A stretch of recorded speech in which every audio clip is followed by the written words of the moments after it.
Bonjour, j'espère que vous allez bien, je vous retrouve pour une mini vidéo. Alors je vous explique d'abord quand même, si vous remarquez sur ma chaîne YouTube, vous avez plusieurs rubriques, donc je vous mets des tests, je vous mets des tutos, je vous mets des pages, je vous mets des blabla scrap et tout ça. Et cette fois-ci, celle-ci c'est la 100% matos. Alors pourquoi? Parce que j'ai rangé toute ma scrap room et j'ai remarqué que j'avais énormément de matériel. Bon ça c'est comme toute scrapeuse, on remarque qu'on a...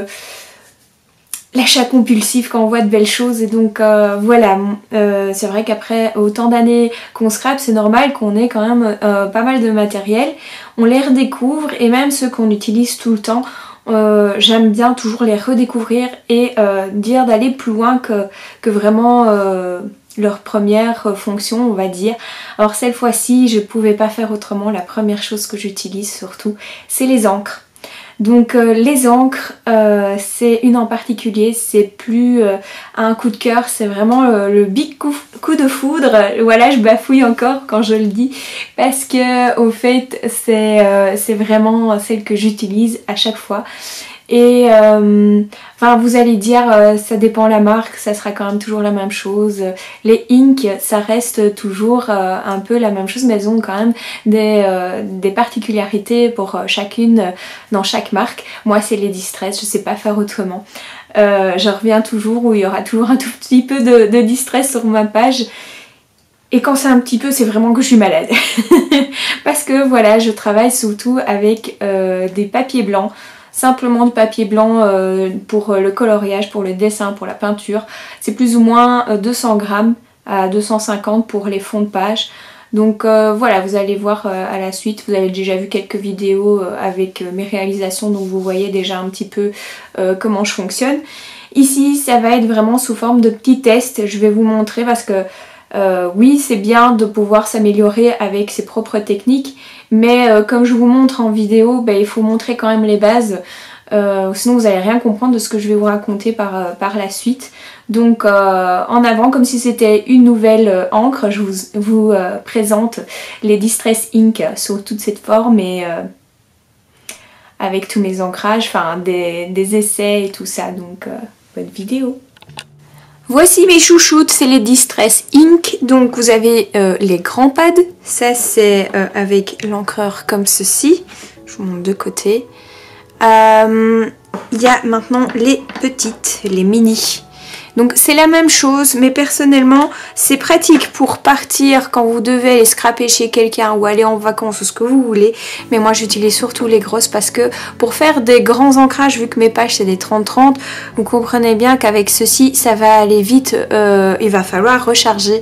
Donc voici la recharge qui est avec un goutte à goutte aussi et simplement venir recharger ici pour remettre de l'encre dessus. Donc mes encres, ça fait je ne sais même plus vous dire quand je les ai, depuis quand je les ai.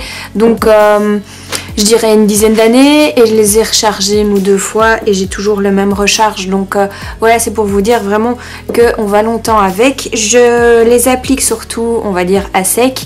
Et je prends un applicateur avec un mousse, bien un mousse pour chaque couleur parce que comme elles se mélangent, vous allez avoir un drôle de résultat parce que comme elles se mélangent, ça refait une nouvelle couleur. Donc voilà, il faut vraiment que ça soit aussi bien amorcé comme certains marqueurs parce que comme ça vous n'avez pas de traces. Et donc voilà, comme applicateur vous avez un tout petit. Donc voici ici un autre applicateur qui est plus gros et celui-là c'est vraiment pour les précisions. Donc ici vous avez une boîte, très sympa. Et comme ça rien ne bouge. Maintenant je vous avoue franchement qu'il y en a deux autres, c'est les Stain. Je ne sais pas du tout la différence. Je n'en vois vraiment pas. En fait c'est tous les deux liquides aussi, comme ceci, c'est vrai que l'encreur est imbibée quand même de liquide, donc en soi pour moi le spray et la Distress Stain, à part le fonctionnement, enfin l'application qui est différente. Ici vous avez un petit mousse et donc vous venez sur une feuille, je vais prendre maintenant la craft sheet pour vous montrer d'ailleurs. Voici la Stain, c'est vous pouvez vraiment avoir cet effet goutte qui est assez sympa. Et le pchit, voilà. Rectification, quelque chose que j'ai pas pensé à vous dire, c'est que moi je prends des applicateurs en bois parce que j'ai beaucoup plus de maintien. Maintenant il existe aussi des cut and dry. Et donc vous voyez c'est une partie plus dure. Là vous pouvez même la chauffer et faire des impressions avec vos tampons dessus. Mais c'est aussi pour pouvoir mettre vos encres mais avec vos doigts. Maintenant je trouve que vous avez plus de traces. Ici ceci est fort utilisé aussi. Donc personnellement je n'aime pas d'avoir, c'est comme un dé à coudre. Donc voilà, ça c'est une question de choix et de goût. Vous avez aussi la possibilité, mais ça je n'en ai pas, c'est des petits pinceaux pour faire des pochoirs sur les murs. C'est avec des poils durs, pas les poils souples comme pour faire de l'aquarelle. Et du coup vous avez vraiment des beaux effets. Voilà, à part ça, c'est vrai que qu'est-ce qu'on peut faire aussi? Oui, des récupérations de simplement d'éponges de vaisselle. Et là, vous pouvez mettre une petite pince à linge, que là, ça peut vous aider aussi pour les premières applications. Voilà, et après, quand vous voulez un petit peu plus vous mettre à faire des ancrages, voilà, je vous conseille vraiment l'applicateur. Mais ça, c'est une question de choix et il faut tester pour faire tous les ancrages qu'on a envie. Je vous conseille toujours de commencer l'ancrage par quelque chose de plus clair si vous voulez faire des ombrages et donc rajouter une couleur plus foncée dans la même gamme de couleurs. Donc ça sera le vert ici. Donc voilà, vous voyez la différence de couleur.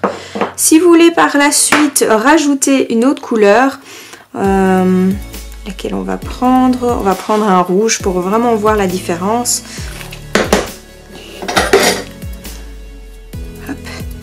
On fera ça par la suite. Voilà, moi je préfère quand je change de couleur, voilà, je laisse de côté, je fais une couleur à la fois. Donc toujours commencer sur le bord, donc à côté, parce que quand vous allez ancrer, vous avez vraiment beaucoup d'encre dessus, donc vous risquez d'avoir vraiment la marque de l'encreur. Et tourner. C'est pour étaler l'encre. Ici, il n'y a pas de traces parce que mon encreur est vraiment bien imbibé. C'est pour ça que je fais souvent mes nuanciers avant de les utiliser. Ou je les amorce vraiment. Alors la première couche, moi je dis toujours que c'est comme un primaire. Donc il faut le temps que le papier soit imbibé. C'est du papier simplement blanc dessin. C'est du 200 grammes celui-ci. Mais pour les fonds, je fais avec du 250 grammes. Donc vous voyez déjà simplement avec une deuxième couche, si je n'entame pas. Voilà la deuxième couche, vous voyez déjà bien la différence entre les deux.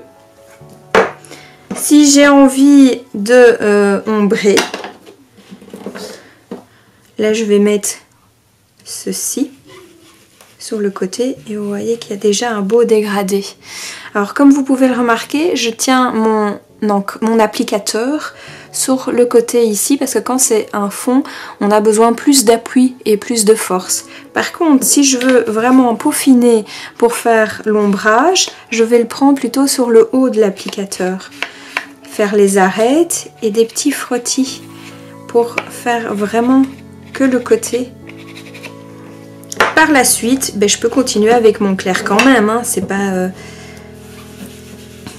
obligé de toujours utiliser que le noir, le plus foncé. Donc voilà, vous avez un bel ancrage. Donc je vous montre un petit peu plus près.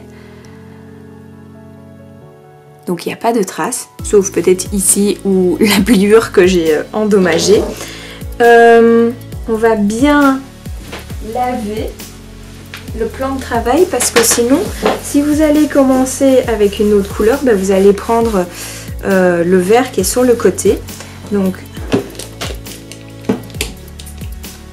voilà, avec simplement de l'eau parce qu'elle est aquarellable et transparente comme vous avez pu le voir. Et je vais vous le prouver encore plus avec la rouge. Oui, faites attention à vos doigts aussi, parce que quand vous allez mettre vos doigts avec une autre couleur, ben, vous aurez vos empreintes dessus. Maintenant, c'est sûr, elles seront mais vraiment personnalisées si vous faites avec votre empreinte. Donc voilà, c'est pour ça que je dis il faut vraiment nettoyer, parce que comme vous commencez toujours sur le bord,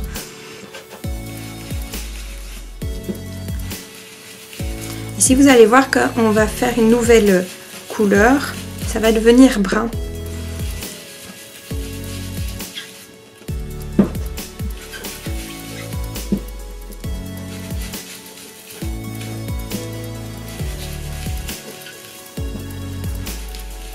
Voilà, je mets ma deuxième application.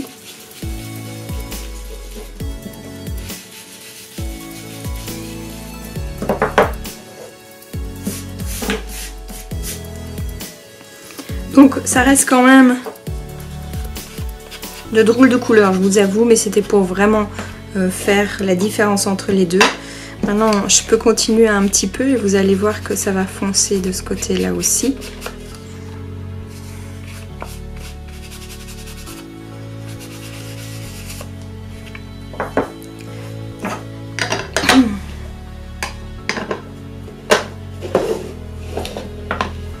Alors par la suite, on peut jouer un petit peu avec de l'eau vu qu'elle est aquarellable. Je fais juste un petit pchit d'eau et je vais venir passer ceci. Donc vous voyez, il y a de belles petites taches. Bon, si c'est désiré, c'est très beau.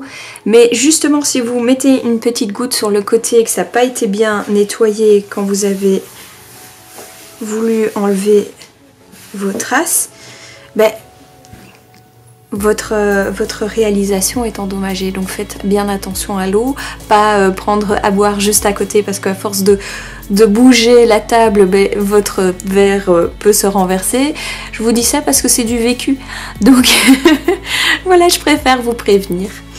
On va continuer. On peut aussi mouiller comme ceci. On met le pad dessus et on va venir un petit peu mouiller. Et avec... Oh, j'en ai plus. Si, là. Alors ici, je vais prendre aussi... Donc ceci pour pouvoir soit commencer à faire avec de l'aquarelle. Et là, vous voyez, je peux vraiment coloriser comme j'ai envie. Ou simplement, j'aime bien aussi faire des taches. Donc je fais ceci pour pas qu'il y ait la trace de l'encre. Et tout simplement, je vais venir... Je peux rajouter encore de l'eau. Du coup, vous avez des belles taches. Alors là, j'ai fait déjà un petit test avec des tampons.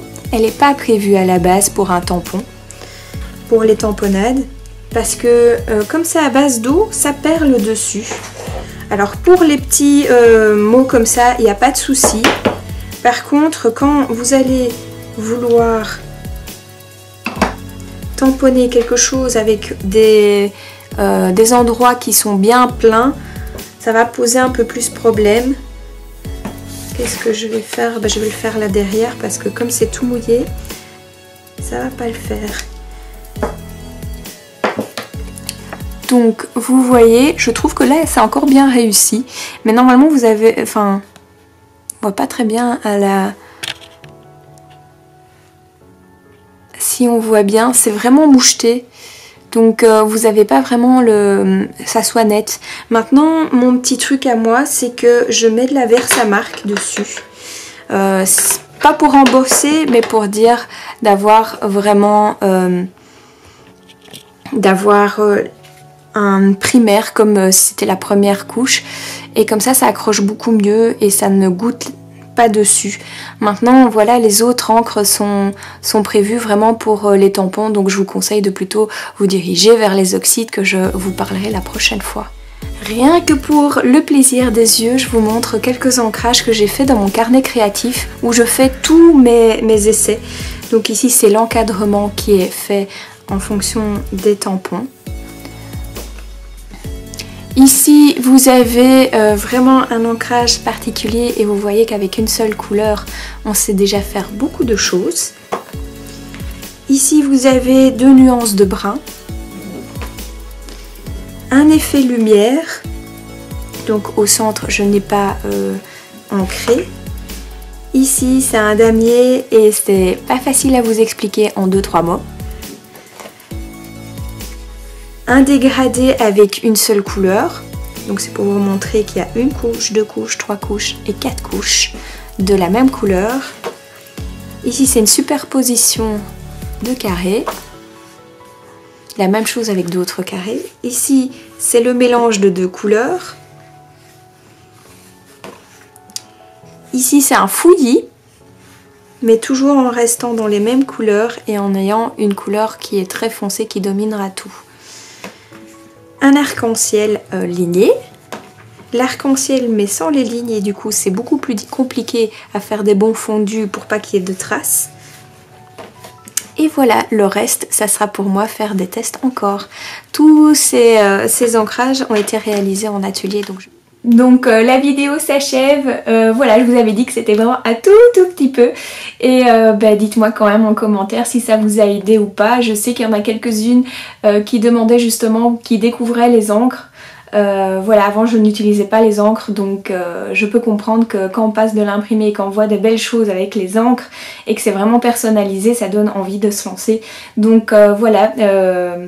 C'était que les bases, alors la suite vous allez encore plus aimer à mon avis. Et puis moi aussi je vais découvrir parce qu'il y a des choses que j'ai vraiment envie de tester encore.